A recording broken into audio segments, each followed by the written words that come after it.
In 1991, a group of civilian wreck divers made a discovery that would challenge accepted history and ignite a mystery that had lain dormant for nearly half a century. Deep beneath the waves, off the coast of New Jersey, they found a German submarine. Lying silently on the ocean floor, a place no record suggested it could be. What they uncovered in the years that followed would not only rewrite naval archives, but raise enduring questions about the fog of war, the fallibility of official accounts, and the enduring power of human curiosity. The vessel was later confirmed to be U-869, a World War II Nazi-German submarine that had been officially declared lost near Gibraltar. For decades, it was believed to have been destroyed thousands of miles away from where the wreck was ultimately discovered. This was no simple error. It was a ghost story buried beneath decades of faulty documentation and unchallenged assumptions. During the harrowing years of World War II, the Atlantic Ocean became a deadly battleground. German U-boats prowled the sea like wolves, launching stealth attacks on Allied convoys, aiming to sever supply lines and cripple Britain's war effort.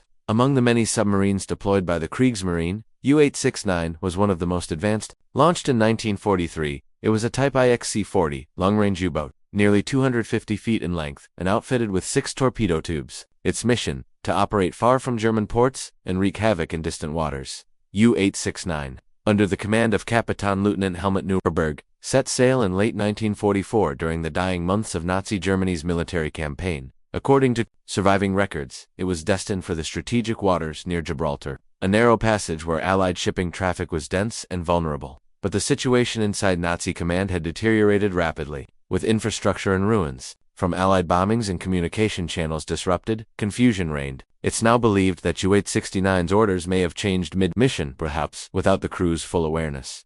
On February 11, 1945, American naval forces near Gibraltar, specifically a destroyer, escort, and a coast guard vessel, reported a successful submarine kill. With no precise identification, Allied command presumed it to be U-869 based on circumstantial data, estimated submarine positions, mission routes, and timing.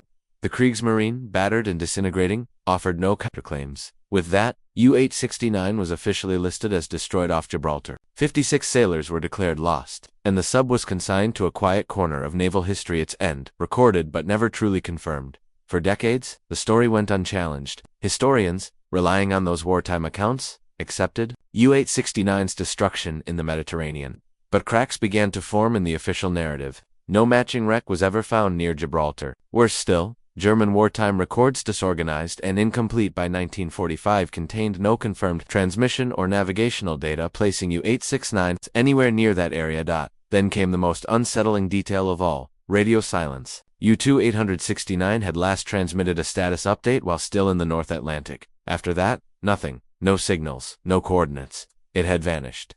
That silence would haunt maritime historians for years, until a group of hobbyist divers changed everything. Off the coast of New Jersey, the Atlantic is littered with shipwrecks. It's a diver's paradise and a historian's treasure trove full of forgotten vessels, lost cargo ships, and steel corpses from centuries of maritime misfortune. In the summer of 1991, experienced wreck divers John Chatterton and Richie Kohler, along with their team, were exploring this watery graveyard when they encountered something entirely unexpected. Roughly 60 miles from Point Pleasant, New Jersey, sonar scans revealed a torpedo-shaped object at a depth of over 230 feet. It was long and narrow, distinctly artificial. When the divers descended, they were met with perilous conditions: near-zero visibility, frigid temperatures, tangled fishing nets, and strong underwater currents. Yet what they found confirmed their suspicions. This was no cargo ship.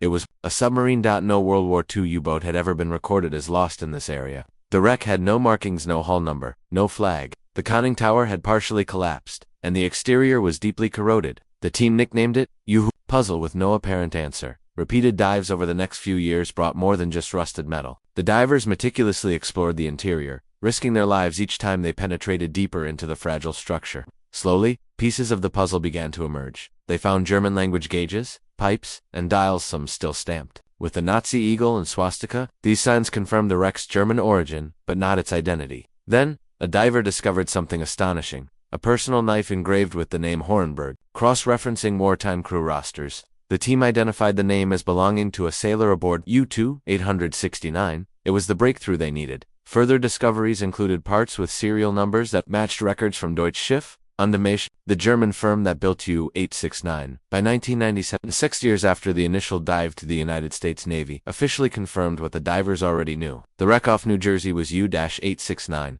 This discovery was seismic. The entire wartime record regarding U-869 had been incorrect for over 50 years. It had not been destroyed near Gibraltar. It had never even made it that far. Instead, it lay quietly off the American coast, undiscovered and unaccounted for. The implications went beyond just one submarine.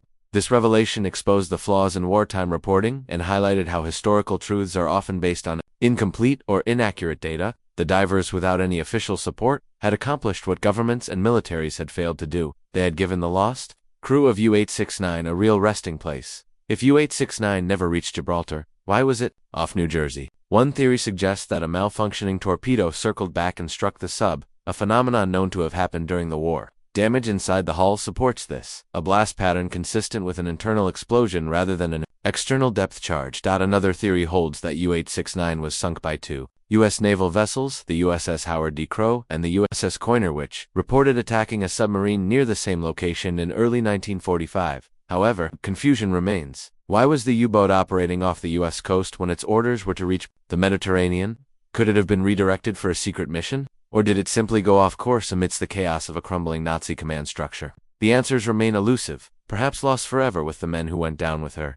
Today, U-869 rests on the seafloor as a solemn tomb. The divers who explored it speak of an almost sacred stillness inside, dishes still resting on tables, boots lying abandoned, even an officer's cap found perfectly preserved. This was not just a relic of war. It was a memorial to lives lost, a war grave holding 56 souls who never returned home. The remarkable story of the lost German submarine, U-869, once known only to a handful of divers and naval historians, exploded into the public consciousness in 2004 with the publication of Shadow Divers, a gripping nonfiction narrative by journalist and author Robert Curzon. The book chronicled the incredible real-life journey of two civilian wreck divers, John Chatterton and Richie Kohler, whose relentless 6-year quest to uncover the identity of an anonymous submarine wreck off the coast of New Jersey would ultimately rewrite a chapter of World War II history. Shadow Divers wasn't just a dive log or a tale of sunken metal. It was a deeply human story, equal parts mystery, thriller, and biography about two very different men brought together by a shared obsession. Curzon painted vivid portraits of Chatterton, a disciplined Vietnam veteran with a brooding intensity, and Kohler, a brash former punk rocker turned meticulous researcher. Their collaboration was not always smooth. At times, they clashed over methods, motivations, and the risks involved. Yet their determination to honor the unknown dead and reveal the truth about the wreck they called U-Who pushed them past every obstacle. The book delved into the extraordinary danger of deep wreck diving.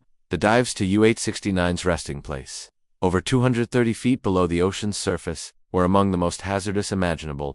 Divers faced freezing temperatures, unpredictable currents, and complete darkness.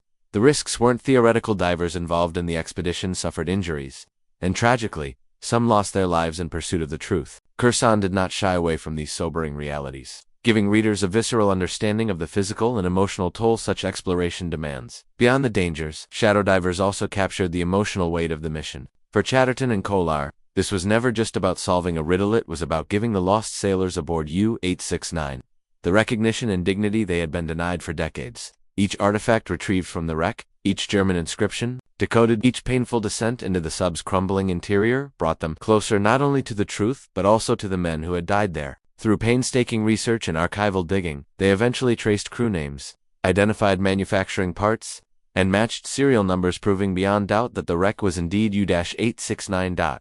The impact of Shadow Divers was immense. Became a New York Times bestseller, was translated into multiple languages, and sparked renewed interest in shipwreck history and deep-sea exploration.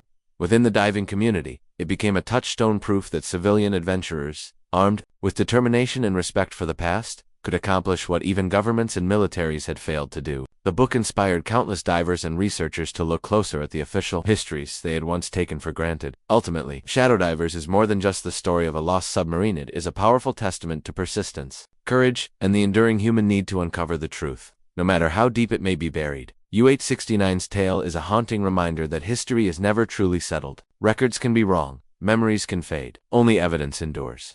The submarine's rediscovery didn't just correct a mistake, it reawakened a discussion about the reliability of wartime intelligence and the role of civilian explorers in preserving forgotten truths. Some speculate that U-869 may have been part of a rumored late-war operation known as Operation Seawolf, a last-ditch plan to deploy U-boats against the American coast, though largely dismissed as myth.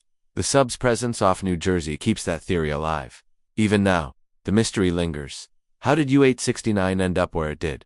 Did the crew know they were lost? Were they victims of sabotage, miscommunication, or a final desperate mission? As cold Atlantic currents sweep over the wreck, they whisper stories of wartime chaos, human error, and the thin line between truth and myth. U-869 remains a monument not only to the men aboard but to those who fought to uncover their forgotten fate. In the end, it wasn't a military commission, a university team, or a historian who solved the riddle. It was a group of determined divers, civilian adventurers driven by wonder, risking everything not for glory, but for answers. Their discovery reminds us that the past, no matter how deeply buried, still speaks if only we're willing to listen.